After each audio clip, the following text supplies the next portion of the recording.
اس کی گوشت گزار بھی کروں گا اور آپ کے سماعتوں کی نظر بھی کروں گا۔ آپ میں سے بھی کئی ایسے دوست ہوں گے جن کے والدین اس دنیا سے جا چکے ہوں گے، آپ بھی یہ عمل کرو، تمہارے والدین تم پہ راضی ہو جائیں گے، خوش ہو جائیں گے۔ اب کیا ہے، حضور علیہ السلام کی بارگاہ میں سوال کیا گیا، یا رسول اللہ صلی اللہ علیہ وسلم، جب کوئی بندہ بالخصوص اس کی اولاد میں سے کسی مرحوم کے پیچھے صدقہ و خیرات کرتا ہے، توبہ و استغفار کرتا ہے، تو اس مردے کو کیا ملتا ہے؟ کیا کوئی خصوصیت کے ساتھ انعام ملتا ہے؟ تو حضور علیہ السلام نے فرمایا، عن ابی ہریرہ قال قال رسول اللہ صلی اللہ علیہ وسلم، ان اللہ تعالی عز وجل لیرفع درجۃ للعبد الصالح فی الجنہ فیقول یا رب انا لی ہذہ فیقول باستغفار ولدک لک۔ حضور علیہ السلام نے فرمایا، ہاں میرے غلاموں، جب کوئی نیک اولاد کسی اپنے والد مرحوم کے پیچھے بیٹھ کے دعا کرتی ہے، صدقہ و خیرات کرتی ہے، اس کی بخشش و مغفرت کی التجا کرتی ہے، کہا رب اس صالح مومن بندے کے درجات کو بلندی عطا فرما دیتا ہے، اور جب اس کے درجات کو جنت میں بلندی ملتی ہے، وہ رب کی بارگاہ میں سوال قائم کرتا ہے، مولا میرے نام اعمال میں تو ایسا کوئی عمل نہیں تھا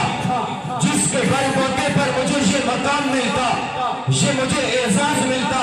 یہ مجھے عزت اور عظمت ملتی۔ اے مالک، میں نے تو اپنی زندگی میں کوئی ایسا کام نہیں کیا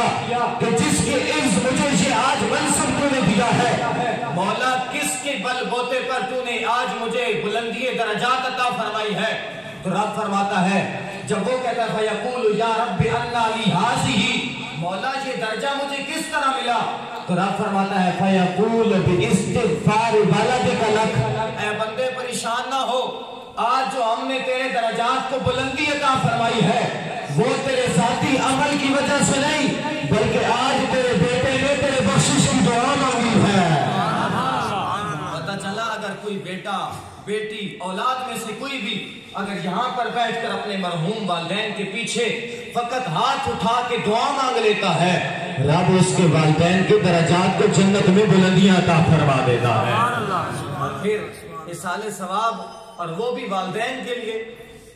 وہ بھی والدین کے لیے، تو اس کا مقام ہی زیادہ ہے، اس کا درجہ ہی زیادہ ہے، اور اس کا فیض بھی ملتا ہے بندے کو۔ وہ کیسے؟ یاد رکھیں، چونکہ ٹائم کم ہے تو میں شارٹ کٹ سے مختلف موضوعات پر بات کر رہا ہوں، کیونکہ مجھے ٹائم دیا بھی نہیں گیا کس ٹائم ختم کرنا ہے، 11:30 بجے۔ یاد رکھیں، قرآن مجید کو پورا آپ پڑھیں، خالق کائنات جل مجدہ الکریم